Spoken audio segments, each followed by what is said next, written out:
முன்னாள் முதல்வர் செல்வி ஜெயலலிதா அவர்கள் தன்னுடைய வாழ்க்கையில் நடந்த விஷயங்களை ஜெயலலிதா டைரி குறிப்புகள் அப்படிங்கிற பேரில் எழுதியிருக்கிறாங்க. மைசூரு முதல் போயஸ் கார்டன் வரை அப்படின்னு தலைப்பில் தான் இந்த கட்டுரை வெளியாகிருக்கிறது. அதில் இந்த வீடியோவில் நம்ம பார்க்க போகிறது, ஜெயலலிதா அவர்கள் சென்னை சர்ச் பார்க் ஸ்கூலில் படிக்கும் பொழுது ஒரு பெரிய துரோகத்தை அவங்க சந்திச்சிருக்காங்க. அந்த துரோகம் என்ன, அது யார் பண்ணது அப்படிங்கிற விஷயத்தை தான் நம்ம இந்த வீடியோவில் பார்க்க போகலாம். சரி நம்மளே, நான் தொடர்றேன். பரிகாசம் செய்கிறவங்கள என்ன செய்யலாம்? ஒன்று வாக்குவாதம் செய்யலாம், மௌனமாக கடந்து செல்லலாம், அல்லது அவங்க புருவம் உயர்த்தும் முன்னம் வெற்றியை பரிசீலிக்கலாம். வெற்றி அப்படிங்கிறது வாள் மட்டுமல்ல, அது கேடயமும் கூட. கிண்டல்கள், பரிகாசங்கள் எல்லாவற்றையும் தன்னில் உள்வாங்கி கொண்டு கரைய செய்யும் தன்மை கொண்டது அது. இந்த தத்துவங்கள் எல்லாம் அந்த சிறு வயதில் அம்முவுக்கு புரிந்ததா என்று தெரியவில்லை. ஆனால் அவரும் கிண்டல்களை கரைக்க இந்த வெற்றியைத்தான் தேர்ந்தெடுத்தார்.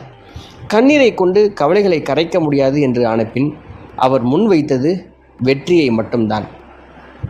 அடிப்படையில் ஆண்களால் கட்டமைக்கப்பட்ட இந்த சமூகம், நாகரிகத்தின் பொற்காலத்தில் இருக்கிறோம் என்று பிதற்றிக்கொள்ளும் இந்த சமூகம் இன்றும் கூட நடிகர்களுக்கு சமமான மரியாதையை நடிகைகளுக்கு தருவதில்லை தானே.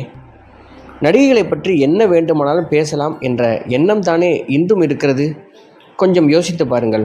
5 தசாப்தங்களுக்கு முன் நடிகைகளை இந்த சமூகம் எப்படி பார்த்திருக்கும்?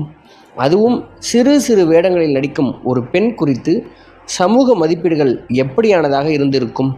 நிச்சயம் பரிகாசம் செய்து இருக்கும் தானே.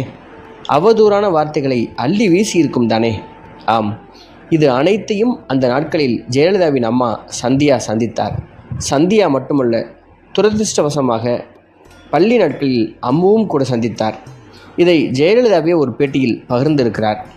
சில பணக்கார வீட்டு பெண்கள் என்னை கிண்டல் அடித்தார்கள். என் அம்மா சிறு சிறு வேடங்களில் தானே நடித்தார். இதை வைத்து என்னை பரிகாசம் செய்தார்கள். இந்த கிண்டல் சொற்களால் அம்மு முடங்கி போய்விடவில்லை. யாரிடமும் தர்க்கமும் செய்யவில்லை. அதை மௌனமாக கடந்து செல்லவில்லை. அவர் 3வதை தேர்ந்தெடுத்தார். அனைத்து பாடங்களிலும் முதல் இடம் பிடித்தார். பள்ளியில் மிகவும் ஒழுக்கமான மாணவியாக இருந்து அனைத்து ஆசிரியர்களின் செல்ல பிள்ளையாக மாறினார். தன்னைத்தானே அந்த வயதிலேயே வெற்றியின் மூலம் ஒரு வலுவானவராக வடிவமைத்து கொண்டார். ஆம், இப்போது நீங்கள் அம்முவை பரிகாசம் செய்வது அவ்வளவு சுலபமானது அல்ல. அவர் உங்களுக்கு முன் ஒரு வெற்றியை வைத்திருக்கிறார்.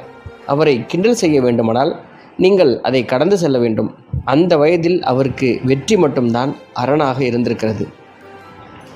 இந்த கிண்டல்களினால் அவருக்கென்று அந்த வயதில் பெரிதாக நண்பர்கள் யாரும் இல்லை. பள்ளி காலங்கள் பெரும்பாலும் தனிமையில்தான் அம்முவுக்கு சென்றன.